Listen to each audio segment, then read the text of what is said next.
Día Nacional de la Memoria, por la Verdad, por la Justicia, y ya estamos en compañía de Agustín Rossi, quien también estuvo en la marcha. Agustín, gracias por estar con nosotros. No, por favor, gracias por la invitación. Bueno, ¿qué dejó la marcha de ayer? Bueno, muchas cosas, ¿no?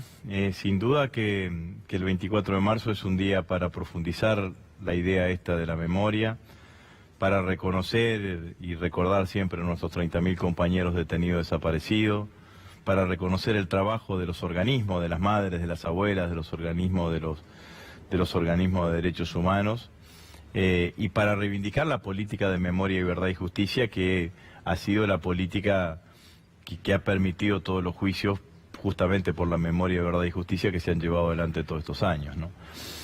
Esto que es de todos los días y que es de todos los años, enmarcado en un hecho que es un hecho singular en la Argentina, ¿no? Porque es una fecha que se recuerda en todo el país. En el pueblo más chiquito de nuestro país, en la plaza, hay un grupo de ciudadanos, de vecinos que van y recuerdan el 24 de marzo. Yo ayer tuve la oportunidad de tomarme un café con el líder de Podemos, el líder español de Podemos, y me decía que él estaba sorprendido por la cantidad de jóvenes que había, ¿no? De chicos que obviamente no vivieron los efectos de la dictadura militar y que participan, y me parece que todo esto tiene que ver con lo que se transmite de generación y generación y con una política del Estado durante 12 años para reivindicar esta idea de la memoria, ¿no? En un hecho... En un marco de un gobierno que nosotros no nos olvidamos, ¿no? Este presidente hace unos años atrás habló del curro de los derechos humanos. Este gobierno apenas asumió, que cuestionó la cifra de los 30.000 detenidos desaparecidos, la banalizó en algún... Son 9.000 o 30.000. Sí, pero además diciendo se armó todo eso en un escritorio para cobrar subsidios.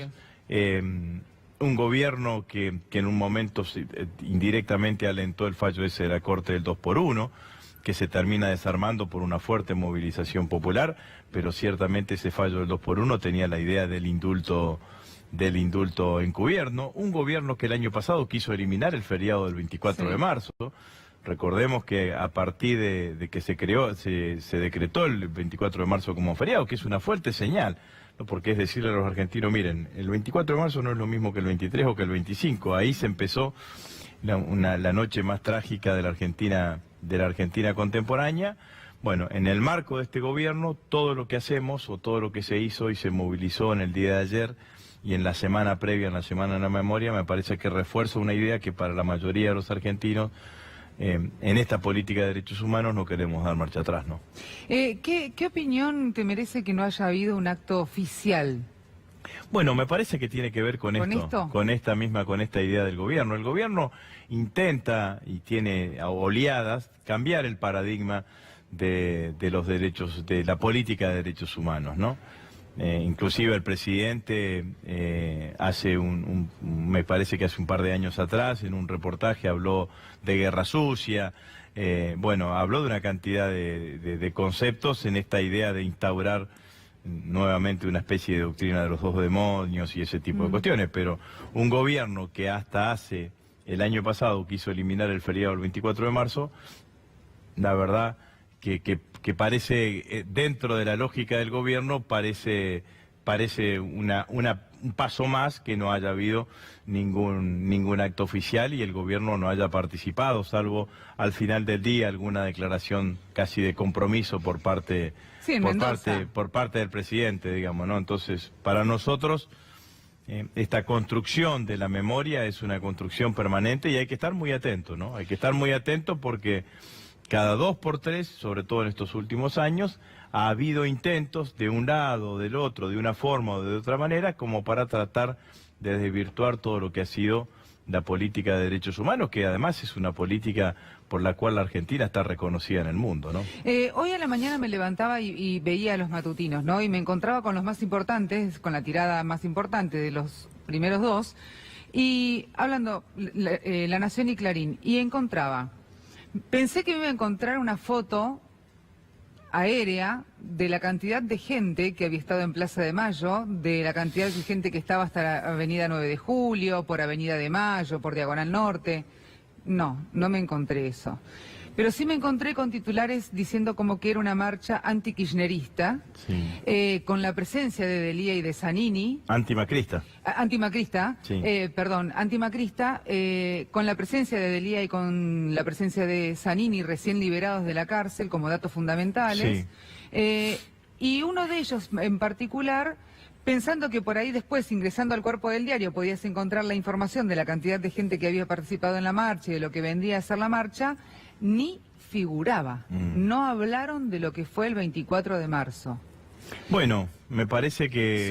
¿Son amigos del poder que bueno, están eso sí, bancando sin duda, 100%? Sin duda que hay que este debate cultural que aparece alrededor de la política de los derechos humanos cuenta el gobierno aliados fundamentales que son los principales medios de comunicación, y que el intento de calificar políticamente o partidariamente a la marcha es una idea de descalificar la marcha, porque la realidad es que, vuelvo a decir, es un hecho inédito en la Argentina. No hay ninguna otra fecha que se celebre, que se conmemore de la manera que se conmemora el 24 de marzo. En todos los lugares de la Argentina hay movilización. Sí. Yo estuve este 24 acá en Buenos Aires, pero generalmente estoy en la ciudad de Rosario. Ayer en Rosario había 50.000 personas que ingresaron al Monumento a la Bandera. Es muy emotivo, digamos, ¿no? Porque ingresa toda la gente al Monumento a la Bandera y se va llenando el patio del Monumento a la Bandera y las calles y las calles laterales, y así en la ciudad de Santa Fe, en Córdoba, y también en localidades chiquitas que se movilizan a la mañana, a la tarde, a la noche, según como sea la propia decisión de los propios vecinos del lugar. Entonces, a mí me parece que el intento mediático hoy es descalificar en el fondo a la marcha, estigmatizarla, y la verdad es que es cierto que las organizaciones políticas que tienen un fuerte compromiso con los derechos humanos movilizaron en el día de ayer, pero la mayoría de la gente concurrió sola. Ahí vos ves familias enteras, hombres y mujeres que van con sus hijos, con sus nietos, y que participan de esta manera. Lo que yo creo que lo que sucede acá es que cada vez que hay un sector de la sociedad que reivindica la política de derechos humanos y que interpela al conjunto de la sociedad sobre eso, bueno, los que de alguna manera callaron la boca cuando estuvo la dictadura se sienten incómodos. Bueno, una de las cosas que se escuchaba ayer en la marcha y que con la cobertura que teníamos nosotros aquí era ver personas que nunca habían participado del 24 de marzo, familias, matrimonios que decidieron salir porque si uno hace historia, el 24 de marzo también estaba atravesado por la política porque se estaba buscando de hecho un cambio. Eso era lo que se quería, estudiantes, laburantes, sindicalistas y demás. Y ahora también estaban bancando tanto el 24 de marzo para que no perdamos la memoria, pero también diciendo basta de ajuste, basta de suba de precios, basta de no la suba de salarios, basta de despidos. Y entonces eso lo tomó el gobierno como esta es una bandera política, no es una marcha de la memoria. Bueno, pero entonces el gobierno cada vez que hay un partido de fútbol en la Argentina tendría que decir que es un acto político. Bueno, porque pero que cada vez que hay un partido de fútbol importante en la Argentina o en la mayoría de las canchas se canta ese estribillo que sí, han dicho el hit del verano, que muestra el grado de indignación, el grado de preocupación, de bronca y de desagrado que tiene una gran parte de la sociedad con las políticas económicas que lleva adelante el presidente Macri. Entonces, la verdad es que si cada vez que la sociedad busca o encuentra un festival, un espectáculo público, un partido de fútbol, en donde se expresan o se emiten consignas contrarias al gobierno, contrarias al presidente, el presidente va a creer que eso fue convocado para eso. Bueno, me parece que es absolutamente equivocado. Lo que el presidente tiene que dejar de ver, tiene que dejar de enojarse por los efectos y tiene que ver cómo hace para resolver las causas. porque que al presidente lo critiquen en una cancha de fútbol es un efecto, es una consecuencia de una causa, y la causa es la política económica que está llevando adelante, que genera desempleo, que genera despido, que genera pérdida del poder adquisitivo, que hicieron una reforma previsional en diciembre del año pasado que le sacaron 100.000 millones de pesos a los jubilados y los pensionados, que están presionando a los sindicatos para que arreglen por el 15% cuando la inflación de este año va a ser del 25% y que va a significar pérdida del poder adquisitivo del salario, y si los jubilados tienen menos plata y los trabajadores tienen menos plata, va a haber menos consumo, va a haber menos actividad económica y por lo tanto se van a perder nuevos puestos de trabajo. Entonces, esta es la política económica que lleva adelante el presidente, que a eso uno le suma aumentos permanentes de tarifas, aumento permanente de combustible. Estamos todos viviendo con los sueldos del año pasado y con las tarifas de este año. Eso es lo que genera lo que al presidente lo enoja. Entonces, la verdad que hay que decir al presidente, mire, si no quiere que lo critiquen en las canchas de fútbol, cambie su política económica y lleve adelante políticas económicas que le sirvan o que mejoren la calidad de vida del conjunto de los argentinos, porque esto es lo que está pasando claramente en la Argentina de hoy, ¿no? ¿Cómo se vive esto dentro del Congreso? Porque siempre nosotros acá en los debates políticos les digo a los diputados que vienen, legisladores, representantes políticos, es como que se van tirando la pelota. Ustedes nos dejaron a nosotros 12 años de Sí. Bueno, pero ahora nosotros tenemos que recuperar el país que 12 años... Y es como que no hay ninguna respuesta a los pedidos que se realizan en la calle, como si estuviese viviendo una vida paralela, una realidad paralela. Una disociación. Exactamente. Bueno, ese es un debate, ¿no? Porque realmente... ¿En el Congreso se vive igual o esto es de la calle? Bueno, nosotros lo que tratamos de buscar y de que se construya una agenda dentro del Congreso que tenga que ver con las demandas de la sociedad. De hecho, nuestro bloque y yo personalmente presentamos un proyecto de congelamiento de las tarifas. Sí. De congelar las tarifas durante todo el año 2000. Lo hablamos por teléfono. Bueno, de congelar las tarifas durante todo el año 2018. Sí. Entonces, que las tarifas vuelvan a precios del 31 de diciembre del 2017, en el 2018 darle un descanso a los argentinos en el marco del aumento de tarifa, proporcionarle un alivio al bolsillo de los argentinos, una mejora en la ecuación económica de los comerciantes y de los industriales, y que en el 2019 las tarifas nunca aumenten más de lo que aumentan los salarios, que parece absolutamente razonable. Si a usted le aumentan un salario el 20%, va a saber que el año que viene el gas y la luz nunca van a aumentar el 100%, el 200%, o como aumentaron durante estos años en el 1000%. Bueno, ese proyecto es imposible imponerlo en la agenda del gobierno, el gobierno lo descalifica, dice que es demagógico. Y la verdad que uno no hace demagogia, uno lo que visualiza es lo que pasa en el conjunto de la sociedad. Y el conjunto de la sociedad está... si un argentino... hay que decirlo claramente, tiene un problema de que tiene que elegir la opción entre pagar la luz y comer, hay algo que no está funcionando en la vida, en la política y en la economía. Bueno, es de estas cosas el oficialismo no quiere hablar, de estas cosas el oficialismo no quiere discutir, tampoco quiere discutir del nivel de endeudamiento que tienen los argentinos. No. Acá nosotros estamos teniendo un nivel de endeudamiento individual del conjunto de los argentinos porque la gente no llega a fin de mes. No. Entonces no llegas a fin de mes, apelás a la tarjeta de crédito para llegar a fin de mes, cuando ya no podés pagar el mínimo de la tarjeta de crédito, te vas a un banco, si tenés suerte. Si no vas a una financiera, a una mutual, que te matan, ni decir si caes en alguna cueva financiera para pagar la tarjeta de crédito y en 3 meses tenés el mismo problema más. Tenés que pagar la tarjeta de crédito y tenés los mismos problemas de financiamiento. Entonces hay un nivel de endeudamiento personal de la clase media y de la clase media baja que en algún momento va a ser crack, digamos, ¿no? Porque entonces, si para alimentarte yo voy a veces al supermercado y cuando veo que alguien paga en cuotas el changuito o la compra que hace, estamos complicados. Porque está financiando tu alimentación en cuotas. Y que además... Entonces no estás comprando un bien, un televisor, un aire acondicionado, que lo pagás en cuotas y demás. No, estás pagando en cuota lo que vos te utilizás para alimentarte todos los días. Entonces esto es lo que pasa en la Argentina y esta agenda, la agenda social, la agenda de las preocupaciones cotidianas de los argentinos, es imposible. El otro día estuvo el jefe de gabinete en el Congreso. Nosotros le dijimos... Yo le dije, por ejemplo, porque ellos siempre hacen el juego de qué es verdad y qué es mentira, bueno, toda una cosa ahí, media dialéctica. Yo le digo, ¿a quién le creemos, jefe de gabinete?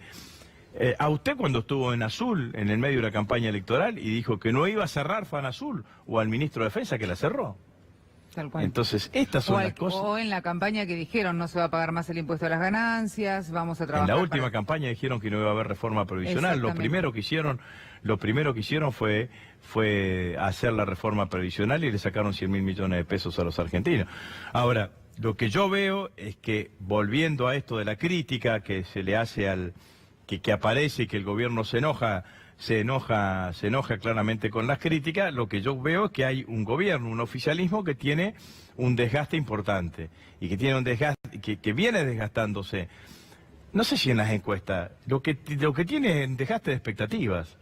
Ya nadie cree que Macri te va a llevar a un lugar mejor del que estás ahora. Lo máximo que podés pedir es que no te empeore tu vida. Sí. Entonces, este es un problema porque yo digo que la Argentina está en un estadio, el argentino, digamos, ¿no? En un estadio de escepticismo incipiente, o de escepticismo, incipiente, una cosa de ese tipo. El gobierno, los argentinos ya no le creen a Macri, menos aún tienen la alegría que muchos tenían. Hay un desencanto importante. Un desencanto importante, y todavía la oposición tiene que construir esa nueva expectativa. Hay que construir un nuevo sueño. Un nuevo sueño que en la práctica y en las ideas simples hay que construir un gobierno para todos. Porque este es un gobierno para pocos. ¿Es un gobierno para ricos? Sin duda. No hay el gobierno dice hay que ajustar, y no piensa en ajustar con los que más tienen, siempre piensa en ajustar con los que menos tienen. Sí, son los que más padecen en realidad. El ajuste lo pagan los trabajadores, los pagan los jubilados, los pagan los pensionados. Entonces este es un gobierno, mira, que agrede a los docentes, que agrede a los industriales, que agrede a los jubilados, que agrede a los trabajadores, que agrede a los científicos, que agrede a los médicos, a los médicos, los empleados estatales. Entonces hay que terminar con un gobierno que agrede a todo. Está enojado siempre con alguien el gobierno. Además utilizan ahora, como le dijo el ministro, están llorando, dejen de llorar a los industriales y ese tipo de cuestiones. Bueno, la verdad es que no necesitamos un gobierno que esté enojado con los argentinos. Este es un gobierno que trata bien a los de afuera y está enojado con los argentinos. Necesitamos un gobierno que defienda a todos los argentinos. Pero ¿no es paradójico el enojo que mantiene el gobierno con aquellos sectores que en un primer momento fueron los primeros a los que ayudaron? Bueno, paradójico es. Pero ciertamente que el gobierno llegó ganando una elección con arriba del 50% de los votos, así que seguramente lo deben haber votado trabajadores, docentes, jubilados, pensionados, industriales, empresarios, comerciantes, seguramente lo deben haber votado. Ahora, la realidad hoy es que la política que lleva adelante el gobierno es una política que agrede a los distintos sectores de la sociedad.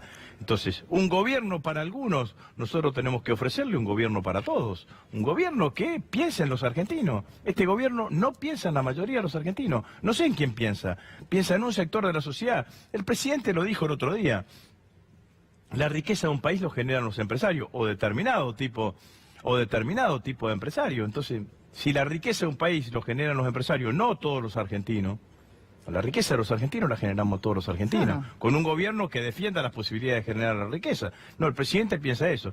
El presidente dice, hay industriales que trabajan mal. Es cierto que hay industriales que trabajan mal, pero la propuesta que hace el presidente es que esos industriales, en lugar de ayudarlos para que produzcan bien, no produzcan más. Entonces que cierren, que quiebren sus empresas. Entonces lo que tiene que hacer el presidente, si quiere tener industria, es tener políticas que protejan a los sectores industriales, que protejan, que le den incentivos, que le generen incentivos para la inversión. Crédito, al menos, ¿Quién va a invertir en la Argentina con la tasa de interés que estamos pagando? No. Hoy tenemos mayor cantidad de plata en Levax que reservas en el banco, que reservas en el Banco Central. Sí, y nos deshacemos de dólares para poder parar la escalada también. Tenemos entonces el gobierno ya tiene problemas macroeconómicos, tiene un problema de endeudamiento alto ya. Tiene un problema que hay menos plata en el mundo, porque al aumentar la tasa de la Reserva Federal de los Estados Unidos para los bonos de 10 años, hay una cantidad de inversiones que se van ahí. hay menos plata en el mundo y más cara, y hay más dudas sobre la Argentina por el nivel de endeudamiento que tiene. Tiene otro... Y por la cantidad de funcionarios que se llevan el dinero afuera. No, eso es una vergüenza. Eso es una vergüenza. Pero además tiene el problema de que ya no le alcanza con las LEVAC para contener el tipo de cambio.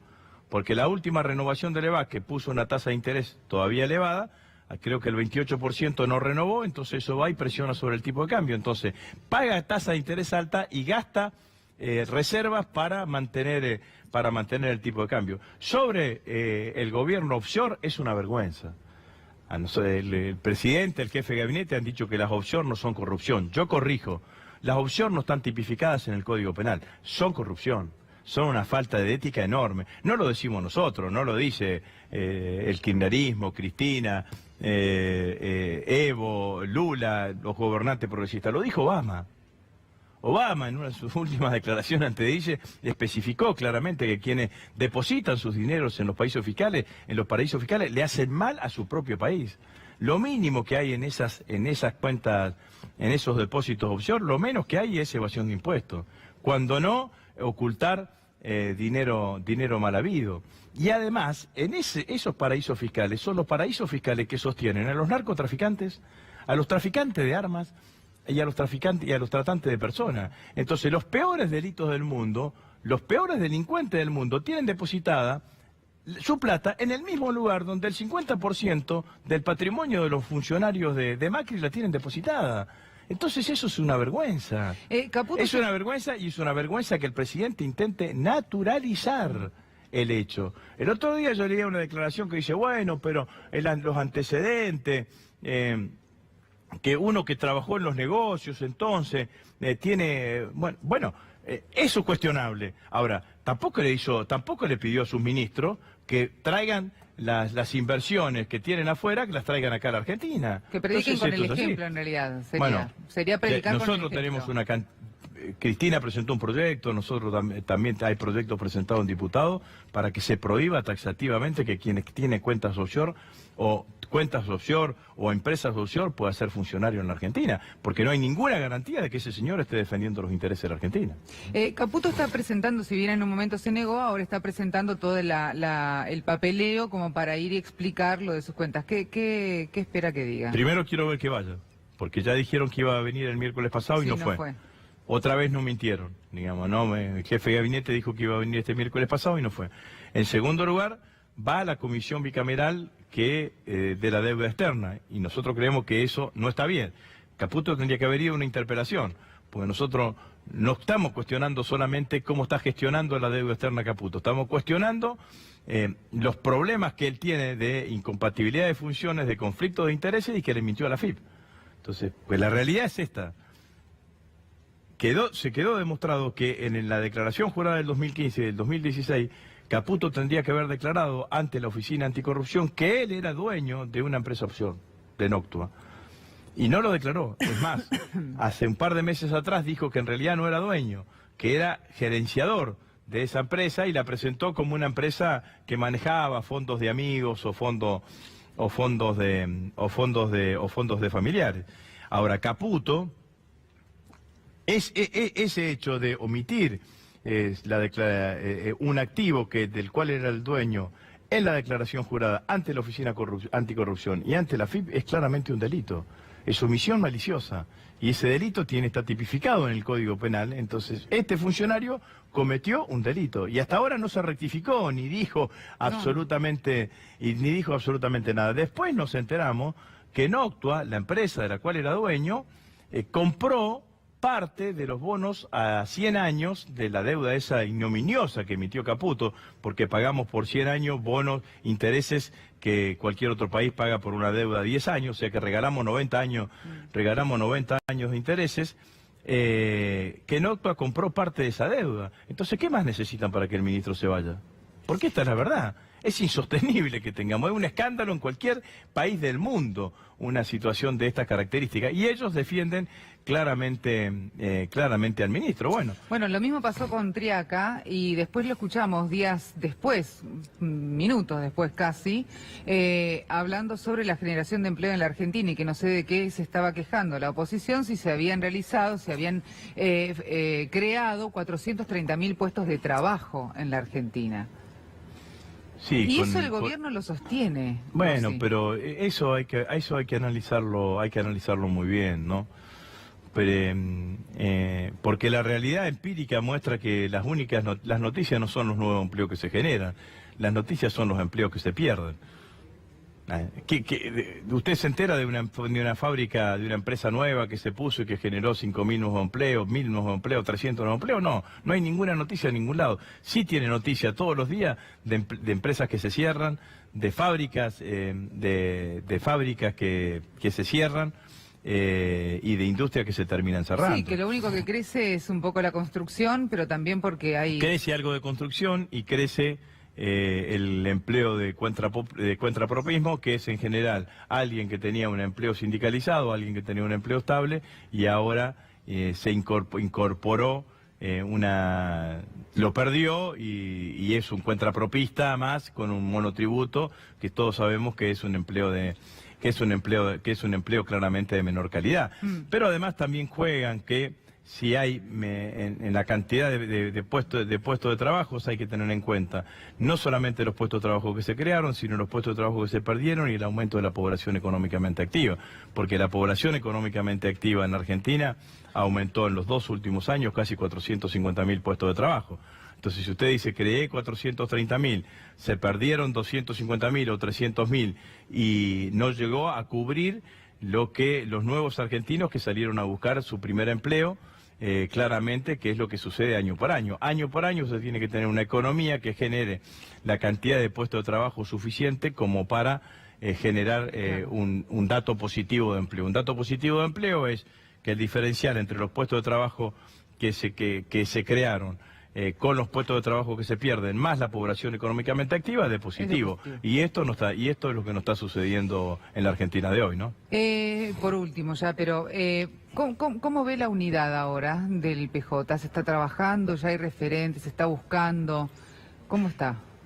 A mí me parece que es un proceso. Como todo proceso, la construcción de la unidad en cualquier circunstancia, en cualquier momento, no es un hecho que se haga de un día para el otro, ni soplar ni hacer botellas. A mí me parece que lo que ha sucedido durante este tiempo, durante estos meses de verano, por sobre todas las cosas, como dato cualitativo distinto, es que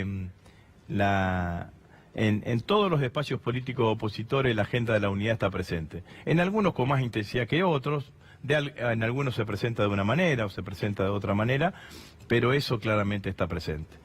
Y yo creo que esto es positivo porque no existía antes, y además lo que creo que hay una demanda fuerte del conjunto de la sociedad. La sociedad, los argentinos que son críticos a este modelo que lleva adelante el presidente Macri, lo que quieren es que el 10 de diciembre del 2019 sea el último día que Macri sea presidente en la Argentina. ¿Y que en la Argentina siga gobernando Macri. Entonces, a esa demanda de la sociedad hay que darle una respuesta. Bueno, yo espero que en la oposición seamos lo suficientemente inteligentes como para construir una oposición política y electoral que le pueda ganar a Macri. Yo soy de los defensores de la unidad amplia. He dicho, digamos, desde el Frente Renovador hasta el FIT, no tengo problemas en ver de qué manera se buscan niveles de acuerdo o niveles de consenso. Creo que además la principal estrategia del gobierno va a ser partir a la oposición. Como principal objetivo va a ser partir a la oposición. La dispersión opositora, lo único que le favorece es a Macri. Cambiemos es una coalición de partidos, así que me parece que nosotros tenemos que ser lo suficientemente inteligentes como para tratar de presentarle al conjunto de la sociedad una opción opositora claramente, con claras posibilidades de poder ganarle a Macri en el 2019. ¿Por sí o por no? ¿Sería la candidata Cristina Fernández de Kirchner? Nosotros estamos en un espacio político que es el espacio político que lidera Cristina. A todos nos gustaría de nosotros que Cristina sea la candidata. Si ella tiene ganas, si ella tiene tomada la decisión, la verdad es que no lo sabemos. Sí sabemos que Cristina alienta los procesos de construcción de los procesos de construcción de unidad, porque me parece que lo que hay que tratar de construir es tratar de construir claramente esa alternativa. Bueno, me parece que ese es el camino que nosotros tenemos que seguir. La unidad es el camino más seguro para poder ganarle a Macri. ¿Cuál es el límite Macri? Macri y aquellos que diciéndose opositores se sienten más cómodos con Macri que con el resto de los opositores. Esto también es cierto. No se puede construir la oposición con aquellos que se sienten más cómodos con Macri que con el resto de la oposición. Uno puede tener diferencia entre los opositores, pero la diferencia entre los distintos sectores de la oposición siempre tiene que ser más corta que la diferencia de esos sectores opositores con el oficialismo. Entonces de esto se trata la posibilidad de la construcción de la unidad. Muchísimas gracias. No, muchas gracias a ustedes.